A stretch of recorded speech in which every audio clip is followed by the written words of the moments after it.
WCHL.com after basically a month of just working on yourselves, going against someone different. How excited are you to actually have a scouting report and go against a team that's not North Carolina? I mean, I'm super excited, of course. You know, we competed hard with the defense all camp, a lot of competition. I grew a lot in camp. I feel like we all grew a lot in camp. We have such a good defense, and being able to we learned from such a great coach and great coaches. So, I mean, but we're definitely excited to go against somebody else. And now I feel like, you know, during camp, it's offense versus defense. Now it's the Tar Heels versus TCU. So super excited for that. When people ask people like us, pundits who cover the team, what to expect, a lot of times, the only thing we can say is we don't know because there's so many new players on this team. But for someone who has seen the team throughout fall training camp, what can we expect from Tar Heels Monday night? A lot of diversity. We're going to be physical. We're going to play fast. We're going to be tough, smart, dependable, and everything that Coach Belichick stresses is the main things that we're focusing on. You know, whatever Coach Belichick is telling us to do, he's telling us to do it for a reason, and we're going to do it at the highest level possible. Let's go to Jeremiah. Yeah, to go off of that, actually, you know, like you mentioned, this is, you know, TCU specific game prep, somewhat of a two-parter, but how much TCU film have you looked at, and when you did look at it, what sticks out about the defense and the way that they, you know, approach this? Yeah, I mean, it's been straight TCU all week. You know, it's been straight TCU. I've been really focused on just like their whole defense overall. They got great players. You know, 21's a great player, 2's a great player.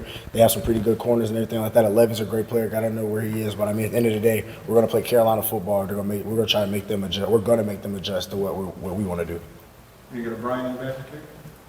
Hey, Jordan. Coach Belichick just announced to us, at least, that Gio will be the starting quarterback for the game against TCU. When did he tell you guys, and what have you seen out of Gio in practice? I'm sure that you're confident that he can do the job. We figured out 10 minutes before y'all did. You know, he told us today. So I mean, he told us today. So I mean, I love Gio on and off the field. You know, that's one of my closest friends here. We grew very tightly in a short amount of time. But again, like I said the first time, like I have a lot of trust in all of our quarterbacks. And you know, Gio's definitely a great player. He's a great leader. He's gonna take us where we need to be. But I mean, like I said, I have trust in all the quarterbacks. So, but it's no surprise. Okay, Andrew. You started 24/7. What are some of the things about you that kind of pop to you that people are going to see for the first time tonight? I mean, I wouldn't even say that you're going to see it for the first time. He was very successful in South Alabama. You know, that's what got him here. So, I mean, I feel like just Gio is just going to be Gio. He's going to do his thing. He's going to make plays. He's going to improvise. He's going to put the ball where it needs to be. And he's going to be smart with the ball as well. And he's not going to throw us into danger. He's going to lead us. And I have 100% faith in him. Is there a throw that he made to you or something at some point that you like, yeah, this guy's got it? I mean, we threw, like when Gio got here, we started throwing, I think, a couple weeks, or maybe a week or two once he got here. So, I mean, I just built so much chemistry with him over time. It's like I have so much trust in him. And we spend a lot of time off the field. Like, we're always talking on the phone. We go out to eat, stuff like that. Like, me, him, Alex Taylor, Ben Hall, pretty tight. That's like our close circle right there. We're always together. So, I mean, it's just like that trust that I have in him off the field and on the field. Hey, Chris Asher at Tar Heels on his side. Alex Taylor spoke with us last week. What have you seen from him throughout all camp, and what has he improved on the most? Man, Alex is a dog. Alex is a great player. I've had the blessing. I've known Alex since high school. You know, 707 circus and stuff like that. He went to school in a similar area. You know, he's in Greensboro. I'm from Charlotte, about an hour away. And but yeah, Alex is a great player, man. Alex is gonna catch the ball. Alex is gonna know what to do. No maze, no bust. He's gonna be in the right spot, and I have 100% trust in him as well. And I feel good with him next to me. Let's go, Shelby. Shelby Swanson with the News Observer.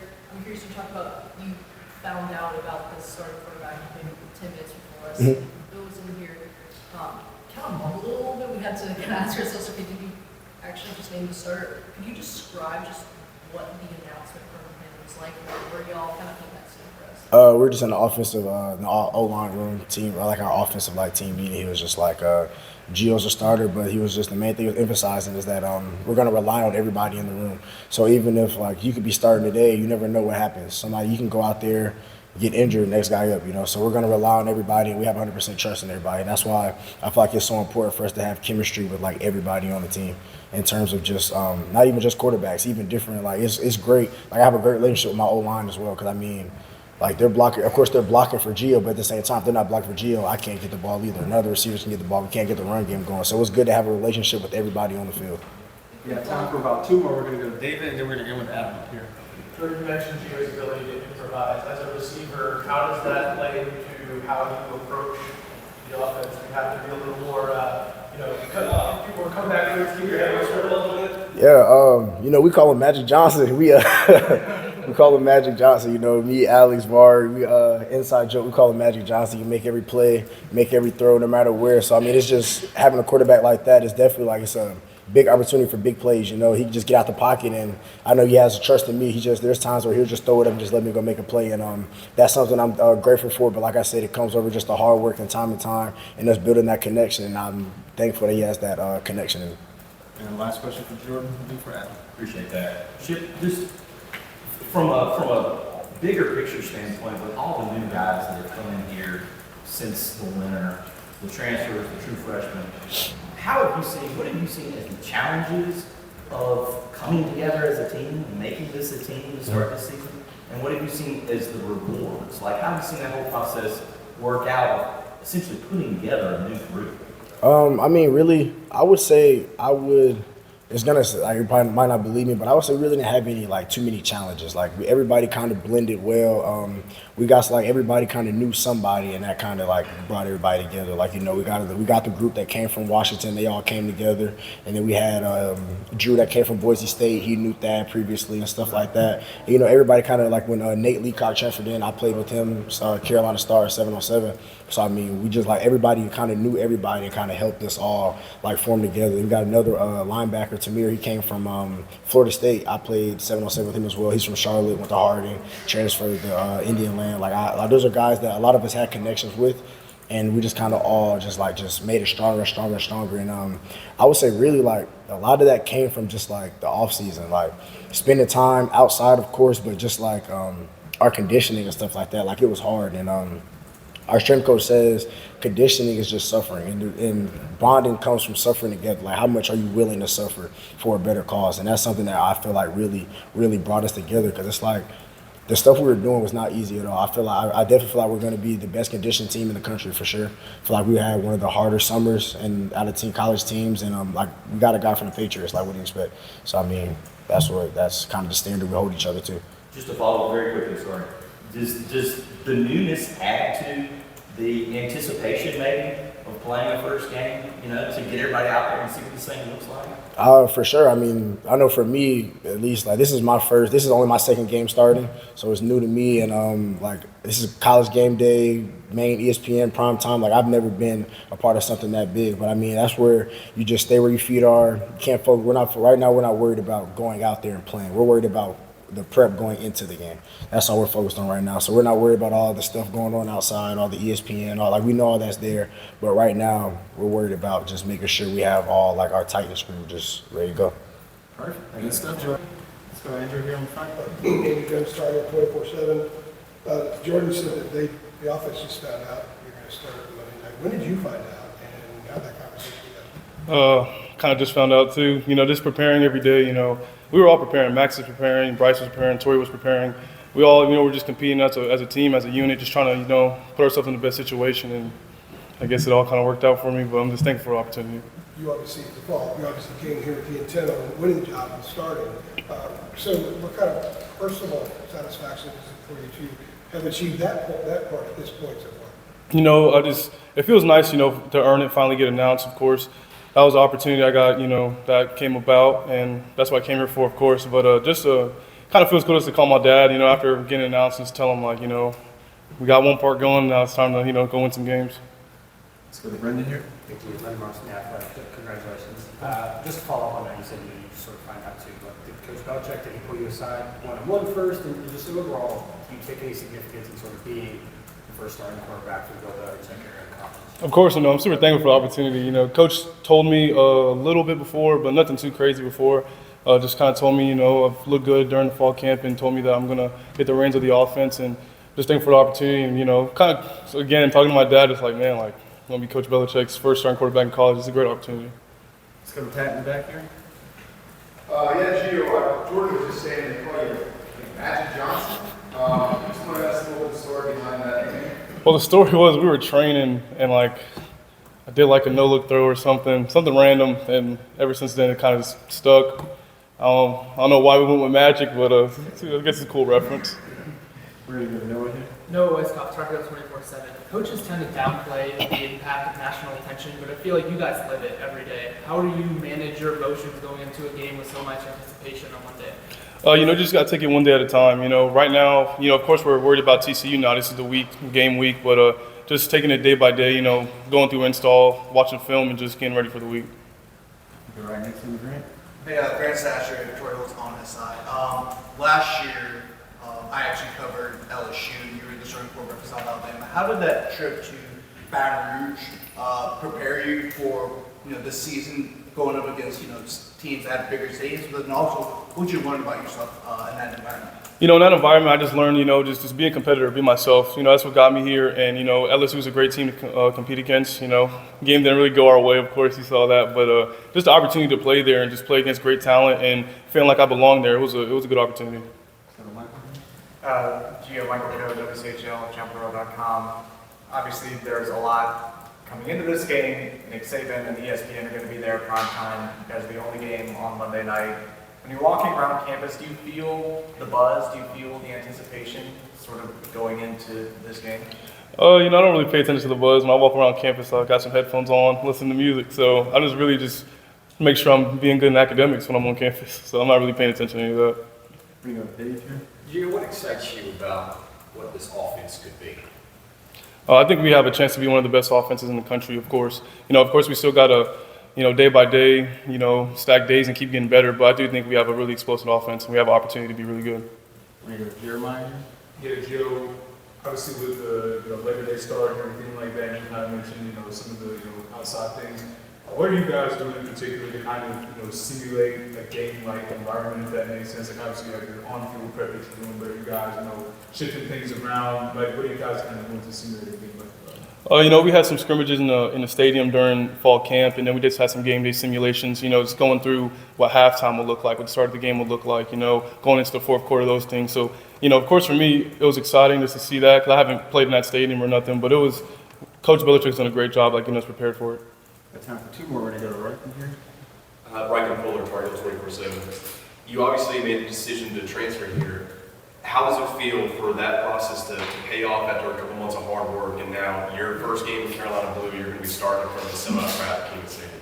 It feels amazing, just the opportunity as a whole. I always think my coach Applewhite back at South, he made me. He was probably my football mentor, really helped me, get to where I'm at today, and I'm always thankful for him. And this opportunity I have now to be at North Carolina and play for the greatest coach of all time is a great opportunity. And last one right here. Hi, Joe. Brandon on to Can you talk about kind of your expectations for yourself running this first game and what the offense to do to be successful against these? Just not have negative plays and compete. If we do our job, we should, put ourselves in a good opportunity to win the game. For me, I just want to win games. I don't care if I have 500 yards or I have 5 yards. If we win the game, that's all that matters to me. Perfect. Good stuff, Gio. Appreciate it. For sure. Right on the front. That Rob Bassett, Federal Observer, I saw where y'all have adopted the Rude Boys nickname. How did that come about? Was there conversation with those former players and what y'all talked about as far as taking on? Honestly, they had reached out to us, with the new staff. They just wanted to make sure the culture was right in the defensive back room. As y'all all know, UNC's had a great tradition of DBs going back all the way to the 90s. So, really just emphasizing us, what they want to see out of us this year and, how we should play, how should we attack practice, and, how we should carry ourselves as leaders. Yeah, who were the guys who reached out to them? It was actually Reggie Love Sr., who was really playing the main point guard role in all of this. But, we talked to a lot of the dudes from back in the day. Let's go to Grant here. Hey, Grant Sasher, Target on our side, kind of following up on that. What does it mean for you to get hit up by the Rude Boys, which was a key part in that top 5 defense that was in 1997? Yeah, honestly, it was an honor. Honestly, that they're still tuned in and they're still passionate about the game, passionate about what's going on in the locker room and out at practice. So, it was an honor for me, to be the new guy coming in and, for everybody to be so warm, welcoming and, talking to me, making sure I'm getting all the dudes right. Quick follow-up. Does that put any pressure on you as a player? Yeah, it's a little pressure. Obviously, you want to live up to the OGs and their standards, but, at the end of the day, it's just football. We just got to keep playing football. I mean, it's the same game we grew up playing, so. Let's Noah Westcott, Charter 24/7. You're a veteran guy. Coaches tend to just try to downplay the national hype, national attention kind of thing. Have you felt it around campus, and how have you navigated that walking around here and just knowing what's coming on Monday? Obviously it's a lot of hype going on, but I haven't really felt it too much. I'm not really too big on off-season hype. I'm more in-season production, so I'm really just waiting, till Monday to really show what we can do. Let's go to Adam. Thad, you were here in the spring. How have you seen this program, this organization, sort of get built from the ground up? Because you were in on the ground floor earlier this year, and what are your expectations along with seeing it get built of what you guys can be this season?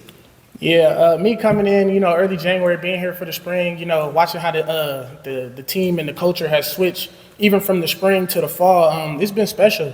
Like we building something real special, and you guys won't be able to find out till Monday. Go to Michael. Michael Coe with WCHL, challengeboro.com. When we asked Coach Belichick about TCU's offense, he mentioned they maybe guard every blade of grass.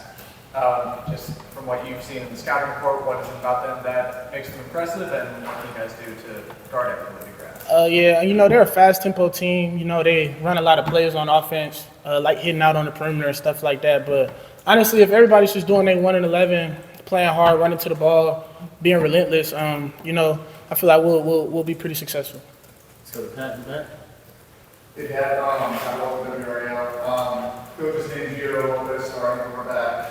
What kind of things have you seen Gio do, even on the field, kind of went over the locker room and the stuff? It's really just Gio as a person. All football aside, the guys really rally behind him. They respect him as a leader and stuff like that. Him just getting to know everybody, learning everybody's names, learning where you come from, stuff like that, man. Really getting to know everybody in the locker room as a person is really what makes him so special to us, as our quarterback. So, yeah, man, I'm excited for Gio and everything we got planned for this season. Let's go to Reichel. Reichel Fuller, Target 24/7. Obviously, you came over from Washington with defense coordinator Steve Belichick. Having parts of that system incorporated here, and also with Bill Belichick, his defensive mind, his presence, do you feel a sense of comfort having familiarity with that system? And then what are the things that you've seen different, and how comfortable do you feel in that system? It's a pretty different system than what we ran at Washington. But I'm just me being comfortable with Coach Steve as a person, man. He's really growing me a lot, man. He's always there for me in everything I do. So just being comfortable with him as a person and him being comfortable with me as a person, it allows me to play football free. So it's really just our relationship, off the field that makes on the field, playing easy. Perfect. Good stuff. Thank you so much. Appreciate it.